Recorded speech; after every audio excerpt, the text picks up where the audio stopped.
Untuk menderita prostat, kira-kira rimpangan apa yang dapat membantu atau konsumsi makanan alami apa yang membantu meringankan keluhan tersebut? Kalau pengalaman saya biasa saya sarankan menggunakan serai sama akar alang-alang. Serai sama akar alang-alang. Ya, sama coba mulai makan ke tomat, tapi tomat itu di steam atau di bake atau di oven tapi dikasih lada hitam. Jadi tomatnya dipotong, nanti dipanggang, tengah itu kasih lada hitam, nanti makannya sama zaitun. Ya. Kalau udah biasa tetap nanti akan terasa enak. Kita aja nggak biasa. Bener, kalau Bapak Ibu sudah ngerti, jadi sahuran kayak begitu, dulu juga saya nggak bisa makan kayak begitu, sekarang makan begitu saya bisa, saya udah nyaman dengan mereka gitu loh. Ya, buah-buahan kita kan nggak ada apa-apa kan, sayur gitu potong-potong makan, bahkan kalau kayak misalkan makan apa ya, yang Sunda-Sundaan gitu kan, itu bisa satu piring besar tuh biasa sayur saya habiskan dulu, gitu. Jadi udah biasa, intinya tuh biasakan aja. Obat untuk kekentalan darah, semua jenis bawang-bawangan bisa. Bawang-bawangan. Dirajang, kasih minyak zaitun, makan. Namanya sambal mata. Iya kan? Ya atau kalau enggak ya makan sama nasi merah boleh. Nanti nasi merahnya dikasih bawang-bawangan, kasih cabai, kasih sedikit ayam kampung. Itu juga buat pengentalan darah. Atau kalau enggak bisa bikin, ada resep yang saya pernah bikin di IG itu, hashtagnya resep jantung JSR. Itu isinya madu, cuka apel, bawang putih, apalagi itu saya lupa tuh. Di beberapa toko sih sudah dijual, tapi kalau itu mau bikin lebih murah. Ya. Intinya adalah ada bawang putihnya. Semua jenis bawang putih, semua jenis alium, semua jenis bawang-bawangan itu pengencer darah. Pengencer darah, bawang putih, bawang merah, bawang bombay, ya. Jadi kalau Anda pengen makan daging kambing, dokter makan kambing makan. Tapi sebelum makan kambing biasanya saya makan itu dulu bawang-bawangan dulu. Saya kasih kecap sedikit, saya makan dulu itu. Ya, seperti itu. Bagaimana hukumnya memakan restoran yang tidak ada logo halalnya? Kalau Anda nggak yakin, ya jangan. Kalau nggak yakin halal, jangan makan. Kan begitu hadisnya. Innal halal bain wal haramu bain wa bainahuma mushtabihat, kata Rasulullah. Kalau halal, yang halal jelas, yang haram jelas, di antara keduanya itu syubhat. Kalau nggak yakin jangan makan. Banyak restoran-restoran kayak, saya sebut saja beberapa restoran gitu ya. Dulu saya nggak pernah mau makan, nggak berani makan kayak sabu haji, saya nggak mau makan. Sabu haji. Sekarang kan sudah halal tuh. Sushi teh dulu nggak halal, sekarang sudah halal. Ada beberapa restoran nggak usah sebut, itu sampai sekarang belum halal. Dia jual makanan Jepang juga, karena makanan Jepang tuh banyak sekali titik kritisnya. Ya. Jadi kalau nggak yakin jangan makan. Roti juga sama. Kalau Anda ketemu roti, termasuk roti yang brandnya paling, katakanlah dia paling keren, paling laku, paling apa, tapi kalau Anda nggak yakin dan tidak ada logo halal, jangan makan. Jaminannya apa coba? Yang bikinnya yang punya siapa? Muslim? Belum tentu juga. Maka di Brunei itu seluruh koki wajib Muslim. Di Brunei. Minimal dia baca bismillah kan. Gitu. Apa buat penyakit batu empedu, makan jus apel yang kecut, ya apel. Malang boleh, apel yang impor itu juga boleh. Itu ibu bapak jus 2-3 apel, ya. Kalau punya di rumah punya slow juicer nggak apa-apa, bagus. Kalau nggak punya nanti airnya disaring, ampas disaring, kasih garam sedikit, sama kasih madu sedikit. Minum sekali, satu hari itu sekali atau 2 kali. Ya, tapi ingat, yang bikin masalah di batu empedu itu kan lemak. Kalau sudah tahu lemak, maka jangan lagi lemakin dirinya gitu loh. Lemakin diri tadi sudah tahu ya, gula, tepung gitu loh. Ustadz, apakah saudara sepupuan dengan Ustadz Khalid Basalamah? Tidak. Ada hubungan. Mirip ya? Enggak. Saya muridnya. Iya, nggak ada hubungan. Dulu ya berapa kali kalau saya ke mall gitu kan, ada orang nyapa, Ustadz Khalid ya? Bukan. Ustadz Zaidul sih. Nggak ada hubungan.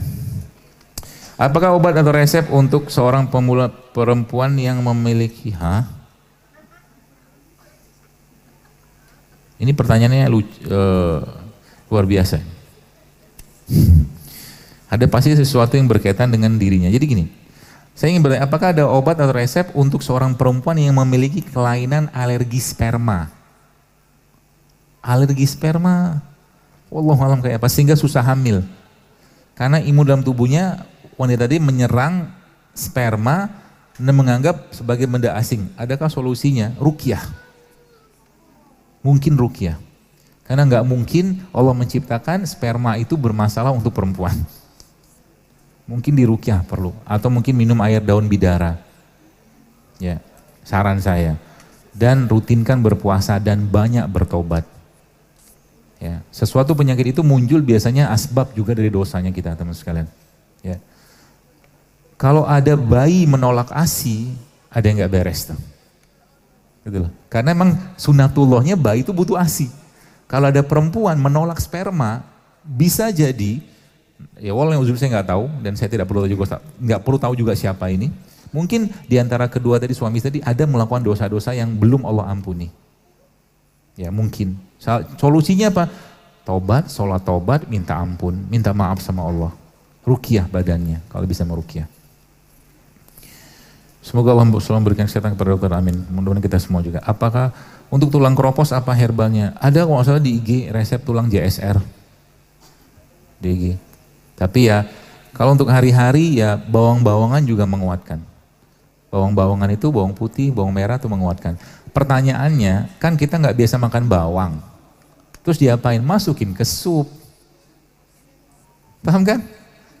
Anda hancurin bawangnya, cemplungin ke airnya, nanti airnya diminum, kan itu makan bawang. Gitu loh. Maksudnya nggak usah terlalu memberatkan gitu loh. Jadi insya Allah itu bisa. Zaitun juga bisa Anda pakai.